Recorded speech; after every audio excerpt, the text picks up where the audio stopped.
Assalamualaikum students, welcome back. I hope you guys are absolutely fine.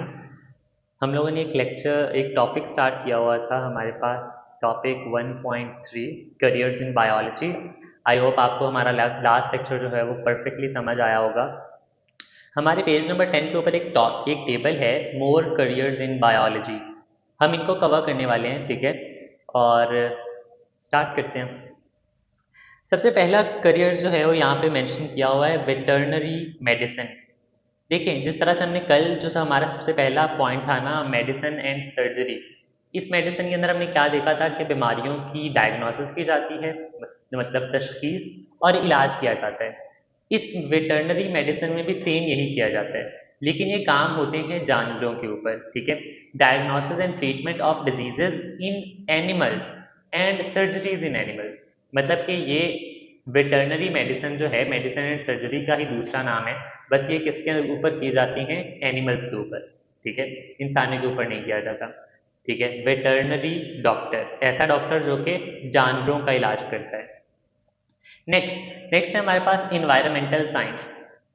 Environment मतलब माहौल।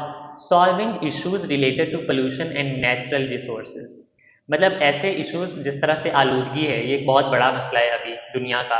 और दूसरा मसला नेचुरल रिसोर्सेज, कुदरती वसाइल, कुदरती ज़खायर। फॉर एग्जांपल, जो हम ज़मीन से कोयला निकाल रहे हैं ये कुदरती है, ठीक है। या जो ज़ेरे ज़मीन पानी है ये कुदरती ज़खायर हैं, कुदरती वसीले हैं। लेकिन इनको मैनेज करना, इनकी हिफाजत करना, ये हम कहाँ पे देखते हैं? इन्वायरमेंटल साइंस के अंदर, ठीक है। देखो, इन्वायरमेंटल साइंस के अंदर हम इश्यूज को सॉल्व करते हैं। कौन से इश्यूज? जैसे पोल्यूशन और नेचुरल रिसोर्सेज का कम हो जाना, कुदरती वसाइल का कम हो जाना। नेचुरल मतलब कुदरती, रिसोर्सेज मतलब वसाइल। नेक्स्ट है हमारे पास माइक्रोबायोलॉजी। ये हमने पहले से पढ़ा हुआ है, फील्ड्स ऑफ बायोलॉजी, ठीक है। Micro means small and biology मतलब माइक्रोबायोलॉजी के अंदर हम माइक्रो ऑर्गेनिजम्स को स्टडी करते हैं। Research on micro organisms to understand their impact. इसके अंदर हम माइक्रो ऑर्गेनिजम्स के ऊपर रिसर्च करते हैं उनके इम्पैक्ट को समझने के लिए, कि मतलब अगर वो किसी माहौल में हैं तो उससे क्या असर पड़ता है, माहौल में क्या चेंजेस एग्जिस्ट करती हैं, ठीक है। उससे क्या फ़र्क पड़ता है। इम्पैक्ट मतलब असर। नेक्स्ट है हमारे पास जेनेटिक काउंसलिंग। जेनेटिक जेनेटिक हमने एक ब्रांच भी पढ़ी थी, याद है, जेनेटिक्स। जिसके अंदर हमने देखा था कि हम उन खसूसियात को स्टडी करते हैं जो वालदेन से बच्चों में मुंतकिल होती हैं। तो अब यहाँ पर है genetic counselling, providing support to people on genetic conditions and testing. इसके अंदर ना बताया जाता है कि आपकी कौन सी ऐसी बीमारियां हैं जो कि हेल्प की जाती है लोगों की। बताया जाता है कि भाई कौन सी बीमारी है जो आगे आपकी औलाद में मुंतकिल हो सकती है, ठीक है। अभी जो है वो एक बहुत ही अच्छा एक इनिशिएटिव है। अब लोग जो है वो इवन शादी से पहले टेस्ट करवाते हैं, ठीक है। मेल और फीमेल की कंपेटेबिलिटी टेस्ट, ठीक है। जिससे पता चल जाता है कि भाई इनकी जो आगे आने वाली नस्ल है उनके साथ कोई प्रॉब्लम तो नहीं होगी, इनके जीन्स में कोई ऐसा मसला तो नहीं है, ठीक है, जिससे इनके आने वाली नस्ल को मुश्किलात का सामना करना पड़े, मतलब कि किसी बीमारी का या संगीन मसले का सामना करना पड़े। तो जेनेटिक कंडीशंस, इसके ऊपर हम लोगों को सपोर्ट प्रोवाइड करते हैं, मतलब इंफॉर्मेशन देते हैं। और टेस्ट्स, ठीक है। तो टेस्ट्स किए जाते हैं शादी से पहले मेल और फीमेल दोनों के। ये स्पेशली उस वक्त होता है जब कज़न मैरिजेस होती हैं, ठीक है। डॉक्टर्स जो हैं वो इस चीज़ को यकीनी बनाते हैं कि इन दोनों की शादी से जो आगे आने वाली इनकी नस्ल होगी, इनको तो कोई प्रॉब्लम नहीं होगी, ठीक है। उनको कोई बीमारी तो ऐसी नहीं होगी जो कि इलाज के काबिल नहीं है, ठीक है। इस तरह जेनेटिक काउंसलिंग ये भी एक करियर है। Nutrition and dietetics, dietetics, okay. Advising on proper dietary habits to promote health. इसके अंदर हम लोगों को नसीहत देते हैं, एडवाइस करते हैं कि आप किस तरह का खाना खाओ, ठीक है। मुख्तलिफ तरह के बॉडी टाइप्स के लिए मुख्तलिफ तरह के खाने जो हैं वो सजेस्ट करते हैं डॉक्टर। मतलब अगर आपको अपना वज़न बढ़ाना है तो आपको किसी और तरह के खाने खाने पड़ेंगे, और आपको वज़न कम करना है तो किसी और तरह के खाने खाने पड़ेंगे, ठीक है। तो nutrition is not just about weight gain और वेट लॉस, ठीक है। और भी इससे भी काफ़ी ऊपर की चीज़ है, ठीक है। न्यूट्रिशन के अंदर हम जो भी चीज़ें खा रहे होते हैं उनके पीछे की साइंस को स्टडी करते हैं कि कौन सी चीज़ हमारी बॉडी पर क्या असर डालती है, कौन सी चीज़ हमारी बॉडी के लिए क्यों फ़ायदेमंद है, ठीक है। तो प्रॉपर डाइटरी हैबिट्स मतलब कि प्रॉपर मखसूस और ऐसी हैबिट्स, ऐसी आदत जो कि हमारे खाने से रिलेटेड है, हमारी डाइट के रिलेटेड है। टू प्रोमोट हेल्थ, सेहत को प्रोमोट करने के लिए, उजागर करने के लिए, लोगों में अवेयरनेस डालने के लिए कि आपकी सेहत ही आपका सबसे कीमती असासा है। नेक्स्ट है हमारे पास public health, improving the health of communities through education, sorry through education, policy making and research. Public health के अंदर हम क्या करते हैं, हम पब्लिक को या कम्युनिटीज़ को एट लार्ज स्टडी करते हैं। ठीक है, हम देखते हैं कि भाई कौन से मसले मसाइल हैं जो कि पूरी पब्लिक को जिनका सामना करना पड़ रहा है। ठीक है, पब्लिक हेल्थ, पूरी आवाम की सेहत, उसको हम स्टडी करते हैं। Improving the health of communities, पूरी की पूरी कम्युनिटी की हम हेल्थ को इम्प्रूव करते हैं थ्रू एजुकेशन। हम उनको बताते हैं कि भाई अगर आपको कोई प्रॉब्लम है, हम अवेयरनेस उजागर करते हैं। ठीक है, जिस तरह से जो है वो मुख्तलिफ स्कूल्स के अंदर जिस तरह सेफ गार्ड और लाइफ बॉय, इस तरह के जो और कोलगेट, ठीक है, टूथपेस्ट, ये जो अवेयरनेस फराहम करते हैं लोगों को कि आपको अपनी सेहत की कितनी ज़्यादा केयर करने की ज़रूरत है, कौन कौन सी बीमारियां हैं जो कि आपको जो है वो कितनी जल्दी जकड़ सकती हैं। ठीक है, तो इसके अंदर हम अवेयरनेस पैदा करते हैं एजुकेशन के ज़रिए, पॉलिसी मेकिंग एंड रिसर्च। ठीक है, हम पॉलिसीज़ बनाते हैं। ठीक है, पॉलिसी मतलब रूल, एंड रिसर्च, रिसर्च करके पब्लिक हेल्थ। ठीक है, ये सारे के सारे करियर्स हैं। ठीक है, आप इनको समझना है, दैट्स ऑल। ठीक है, ये जो इधर वाली साइड के करियर्स हैं ना, जो हमने कल डिस्कस किए थे, वो एग्जाम पॉइंट ऑफ व्यू से इंपॉर्टेंट है। ठीक है, ये एमसीक्यू के अंदर पूछ सकता है, या फिर आपको जो है वैसे भी पता होना चाहिए किस करियर के अंदर क्या होता है। ठीक है, नेक्स्ट है हमारे पास biomedical engineering, designing and making medical equipment to improve patient care. ऐसे इक्विपमेंट्स को डिज़ाइन करना, ऐसे आलात बनाना जिससे हम मरीज़ की अच्छे से देखभाल कर सकें।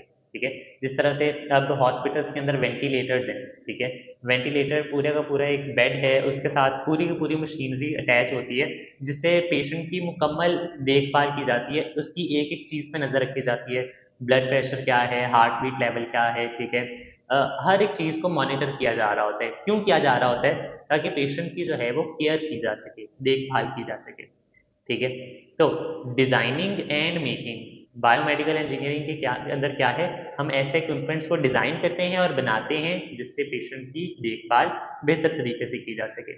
And in last, bio informatics, analysis of biological data by using computational tools. Biological data को एनालाइज करना। ठीक है, जिस तरह से अगर जो हमारा ह्यूमन जीनोम प्रोजेक्ट है, जिसको हमने अपने कल के लेक्चर के अंदर पढ़ना है, वो क्या है, उसके अंदर क्या था कि पूरी की पूरी इंसान के अंदर जितने भी डीएनए है ना, उनको स्टडी किया गया था। अब आप सोचो कि इंसान के पूरी बॉडी के अंदर बिलियंस ऑफ डीएनए है। ठीक है, तो अब इतने सारे जो डीएनए हैं उनको स्टडी करना, उनकी नॉलेज को लिखना या स्टोर करना, ये किसी कॉपी पे या बुक पे नहीं हो सकता। तो ये कंप्यूटर के अंदर स्टोर किए गए थे कंप्यूटेशनल टूल्स का इस्तेमाल करते हुए। ठीक है, ऐसे मॉडर्न टूल्स का इस्तेमाल करते हुए जो कंप्यूटर के अंदर एग्जिस्ट करते हैं। बायो इन्फॉर्मेटिक्स, हम क्या करते हैं इसके अंदर, हम इंसानों के रिलेटेड ऐसी इंफॉर्मेशन जिनको स्टोर करना मुश्किल होता है, एनालाइज करना मुश्किल होता है, हम कंप्यूटेशनल टूल्स का इस्तेमाल करके, कंप्यूटर के टूल्स का इस्तेमाल करके उनको एनालाइज करते हैं। ठीक है, उनको स्टडी करते हैं डीपली। ये थे हमारे पास टूल्स, सॉरी करियर्स, बायोलॉजी के करियर्स थे हमारे पास। नेक्स्ट हमारे पास एक छोटा सा टॉपिक है, हम उसको इसी के साथ कवर कर लेते हैं। ठीक है, मैंने आपको बताया भी था कि एग्जाम पॉइंट ऑफ व्यू से इतना इंपॉर्टेंट टॉपिक नहीं है ये। Topic 1.4, Quranic instructions to reveal the study of life. Think about it, just think about it कि क्या हो कि अगर हम पौधों को पानी देना बंद कर दें। जस्ट थिंक अबाउट इट, पौधों को हम पानी देना बंद कर दें, या फिर हम खुद पानी ना पिए, कोई भी ऐसी चीज़ जो पानी से बनी है। ठीक है, वो हम पिए ही ना, ना हमारे जानवर। ठीक है, कोई भी नहीं, तो क्या होगा? एग्जैक्टली जो पौधे हैं, जो दरख्त हैं, वो मुरझा जाएंगे, मर जाएंगे, और हम इंसानों का भी यही हाल है। ठीक है, हम बहुत चंद दिन सरवाइव कर सकेंगे पानी पिए बगैर, लेकिन उसके बाद हम भी मर जाएंगे। मतलब कि पानी जो है वो सबसे ज़्यादा ज़रूरी है, सबसे ज़्यादा ज़रूरी है पानी हमारे लिए। ठीक है, हमें ज़िंदा रहने के लिए पानी बहुत ज़्यादा ज़रूरी है। तो क्या हम ये कह सकते हैं कि पानी के बगैर कोई ज़िंदगी नहीं है? अगर किसी जगह पे पानी एग्जिस्ट ही नहीं करता तो वहाँ पे ज़िंदगी भी एग्जिस्ट नहीं कर सकती। रिसेंटली जो है वो साइंटिस्ट जो है नासा, वो डिफरेंट प्लैनेट्स के ऊपर जा रही है, वीनस, मार्स, जुपिटर, ठीक है, ताकि देखा जाए कि किसी और सैयारे पर, किसी और प्लैनेट पर लाइफ एग्जिस्ट करती है या नहीं। तो वहाँ जाकर जो सबसे पहला सबूत वो देखते हैं वो पानी का देखते हैं कि अगर इस प्लैनेट पर पानी हुआ तो इसका मतलब है यहाँ पर लाइफ एग्जिस्ट करती है, लेकिन अगर यहाँ पे पानी नहीं हुआ तो ये लाइफ यहाँ पे एग्जिस्ट करती ही नहीं है। अब ये बात इतने साल, कितने, कब से पता है हमें ये बात? पिछले 50 सालों से, 100 सालों से। मतलब उससे पहले जो था वो हम स्पेस में जाने का सोच भी नहीं सकते थे, ठीक है। अब हम स्पेस के अंदर जाकर, डिफरेंट प्लैनेट्स के ऊपर जाकर लाइफ को स्टडी कर रहे हैं, लाइफ को डिस्कवर कर रहे हैं कि हो सकता है कि यहाँ पर भी कोई जानदार हो, कोई माइक्रो ऑर्गेनिज्म एग्जिस्ट करता हो। तो हमारा अब इसका तरीकाकार क्या होता है? हम देखते हैं कि अगर इस प्लैनेट के ऊपर पानी मौजूद है, इसका मतलब है कि इसके ऊपर कोई ना कोई लाइफ ज़रूर मौजूद होगी। लेकिन ये बात हमारे कुरान के अंदर 1400 साल पहले से बयान कर दी गई थी कि जो हमारी पूरी की पूरी इंसानियत है, जो हमारे का पूरा एग्जिस्टेंस है, पूरी की पूरी यूनिवर्स है, वो पानी पर बेस करती है, ठीक है। पानी, देखिए हमारे पास एक जो है वो आयत है जिसका तर्जमा है, we made every living thing from water. Allah Taala ने कुरान में कहा है कि हमने हर एक चीज़ को पानी से बनाया। अब साइंटिस्ट्स को ये बात जो है वो इतनी रिसर्च के बाद, इतनी लेबॉर्ट्रीज और इतने एक्सपेरिमेंट्स के बाद पता चली है, लेकिन ये बात कुरान के अंदर 1400 साल पहले बयान कर दी गई थी, ठीक है। इसीलिए कहा जाता है अल्लाह ताला कुरान में हमेशा जो है वो हमें पुश करते हैं, हमें प्रमोट करते हैं, इस बात को, इस बात की तरफ हमें लेकर जाते हैं कि तुम सोचते क्यों नहीं, तुम तखय्युल क्यों नहीं करते, ठीक है। अल्लाह ताला जो है वो चाहते हैं कि हमारा जो बंदा है, जो उसका बंदा है, वो इस चीज़ को एक्सप्लोर करे, वो सोचे कि ऐसा है तो ऐसा क्यों है, सवाल करे और फिर उसका जवाब ढूंढने की कोशिश करे। ओके, एक और चीज़, एक और आयत के अंदर कहा गया है, he made man from clay like the Potter, के ऊपर कहा गया है कि हमने हर एक चीज़ को पानी से बनाया, जो कि अब साइंटिफिकली प्रूवन भी है, ठीक है, कि अगर पानी नहीं है तो ज़िंदगी का कोई चांस ही नहीं है। अब वो बात सच साबित हो गई, ठीक है, कुरान ने जो बात इतने सालों पहले बताई थी, ठीक है, इसमें कोई शक व शुबहात वाली बात ही नहीं है, ठीक है, लेकिन साइंस इसको जो है वो अब कंफर्म कर रही है, वेरीफाई कर रही है। अब अगली आयत के तर्जुमे के अंदर क्या है कि हमने इंसान को मट्टी से बनाया। एज अ मुस्लिम हम सबको ऑलरेडी पता है कि अल्लाह ताला ने जो आदम थे, हज़रत आदम, उनको मट्टी से बनाया था, और जितने भी फरिश्ते थे उनको नूर से बनाया था, मतलब आग से बनाया था। तो अब यहाँ पर मट्टी से बनाने का क्या कॉन्सेप्ट है, मतलब कुरान के अंदर अल्लाह ताला ने लिखा हुआ है। तो अब साइंटिस्ट जो हैं वो देखते हैं कि जब वो हमारी बॉडी को स्टडी करते हैं, वो देखते हैं कि हमारी बॉडी के अंदर मिनरल्स हैं, कैल्शियम, आयरन, मैग्नीशियम, हमारी हड्डियों के अंदर कुछ ऐसे मिनरल्स हैं जो कि मट्टी के अंदर पाए जाते हैं, ठीक है। तो इससे पता चलता है कि हमारे बॉडी के अंदर जो मिनरल्स हैं और जो मट्टी के अंदर मिनरल्स हैं वो सेम है। हमारे और मट्टी के अंदर एक कनेक्शन है जो कि बहुत ज़्यादा डीप है और जिसको साइंस ने अब डिस्कवर किया है, लेकिन कुरान ने इस बात को बहुत ही पहले बयान कर दिया था, ठीक है। तो इस तरह से जो है वो कुरान जो है वो ऐसी इंस्ट्रक्शंस दे चुका है जिसको बायोलॉजी ने अब जाके रिवील किया है, ठीक है। अब वो चीज़ें सेंस कर रही हैं, वो मैच कर रही हैं, ठीक है। तो अगर हम अपनी एक और आयत को स्टडी करें, यहाँ पर है मेरे पास,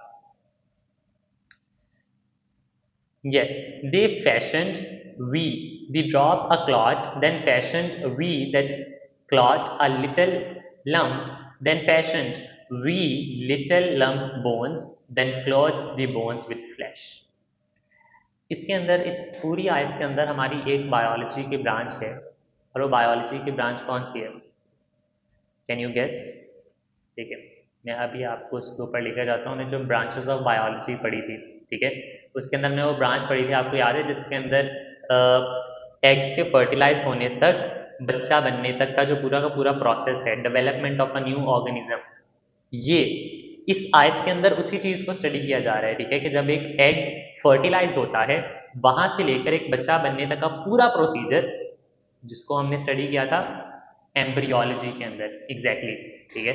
इधर आपको जो है वो रिवाइज भी करवा देता हूँ, आप इन ब्रांचेस को जो है ना रिपीट करते रहना, वरना ये भूल जाएंगी आपको, ठीक है। ये रहा, embryology is the study of process of development of organism from fertilised egg, ठीक है, ये हमने पढ़ा था एम्ब्रियोलॉजी के अंदर। तो अब ये जो आयत है ना जो अभी मैंने आपके सामने पढ़ी है, उसका तर्जमा, उसके अंदर भी वही है। अल्लाह ताला कह रहे हैं कि कुरान के अंदर कह रहे हैं कि हमने इंसान को एक लोथड़े से पैदा किया, ठीक है, एक कतरे से, क्लॉट, ठीक है। और उसके बाद जो है हमने उसको जो है वो हड्डियां अता की, और उसके बाद उस हड्डियों के ऊपर मांस, गोश्त, ठीक है, ये फ्लैश, फ्लैश मतलब गोश्त। तो अल्लाह ताला एक प्रोसीजर बयान कर रहे हैं कि पहले क्या हुआ, उसके बाद, उसके बाद, उसके बाद। तो ये सारा प्रोसीजर हम बायोलॉजी में भी तो स्टडी करते हैं, किस ब्रांच के अंदर, एम्ब्रियोलॉजी के अंदर, ठीक है। तो उसके बाद हमारे पास एक और आयत है, ठीक है, उसके अंदर अल्लाह ताला कहते हैं कि Allah has created every animal from water, ये तो हमने पढ़ लिया कि हर एक जानदार जो है वो पानी से बना है। Then some of them creep up over their bellies, other walk on two legs and other on four. Allah creates what he pleases, surely Allah is most capable of everything, no doubt on it. Okay, तो इस आयत के अंदर अल्लाह ताला कहते हैं कि हमने कुछ ऐसे जानदार बनाए जो पेट के बल चलते हैं। पेट के बल चलने वाले वो जानदार जो रेंगते हैं, ठीक है, एलिगेटर है, क्रोकोडाइल है, ठीक है, लिजर्ड्स, इंसेक्ट्स जो कि रेंगते हैं, ठीक है, अपने पेट के बल रेंगते हैं। और फिर अल्लाह ने कहा कि हमने कुछ ऐसे बनाए जो कि 2 पैरों पे चलते हैं, इंसान। और फिर हमने कुछ ऐसे बनाए जो कि 4 पैरों पे चलते हैं। तो देखो इस आयत के अंदर अगर हम डीपली स्टडी करें तो क्लासिफिकेशन हो रही है। क्लासिफिकेशन किस चीज़ की, अल्लाह ताला ने क्लासिफाई कर दिए कुछ ऐसे जानदार जो अपने पेट के बल चलते हैं, कुछ 2 पैरों पे, कुछ 4 पैरों पे। तो हमने भी तो अपनी बायोलॉजी के एक ब्रांच के अंदर स्टडी किया था क्लासिफिकेशन। हमने जानदारों को क्लासिफाई करना सीखा था, ठीक है, कि कौन सा जानदार किस कैटेगरी के अंदर आता है, ठीक है, रिमेंबर। तो ये वाली जो आयत है ये भी रिलेट करती है बायोलॉजी के अंदर, ठीक है। तो इस पूरी एक आयत के अंदर ना अल्लाह ताला ने बस जानदारों को कैटेगराइज कर दिया, डिफरेंट हिस्सों में कैटेगराइज किया। कुछ पेट के बल चलते हैं, कुछ 2 पैरों पे, कुछ 4 पैरों पे। और यही कैटेगराइजेशन हमारी बायोलॉजी की एक ब्रांच के अंदर भी होती है। ओके, तो ओके, तो ये 5 आयात हैं जो हमने अभी अभी देखी हैं, और ये पांचों आयात वो आयात हैं जो कि 1400 साल पहले नाजिल हो चुकी हैं, ठीक है।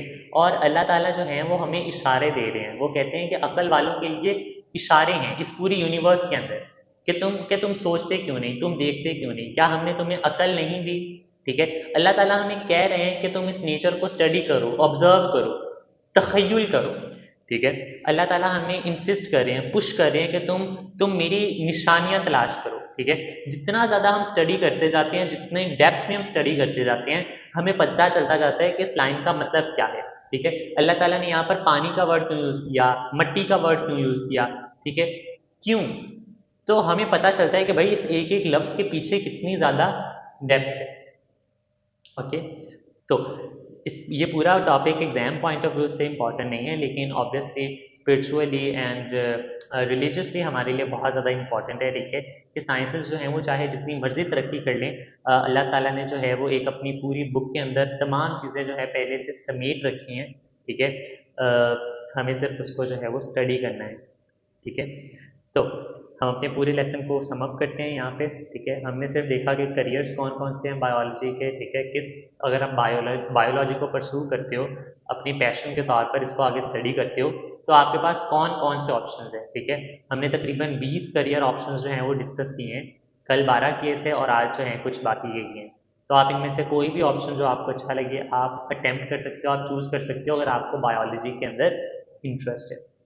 और उसके बाद आज हमने टॉपिक नंबर 1.4 भी ख़त्म कर लिया।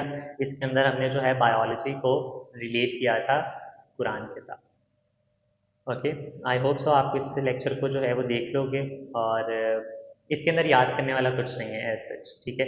मे बी ये हो सकता है कि ये जो छोटी सी 2 आयत हैं, पहली और दूसरी, एमसीक्यू के अंदर आ जाएं, ठीक है। तो लेकिन उसके अलावा और कुछ भी जो है वो इस पूरे टॉपिक में करने वाला नहीं है। मिलते हैं हम अपने नेक्स्ट लेक्चर के अंदर, ठीक है। अपना ख्याल रखिए, तब तक के लिए अल्लाह हाफ़िज़।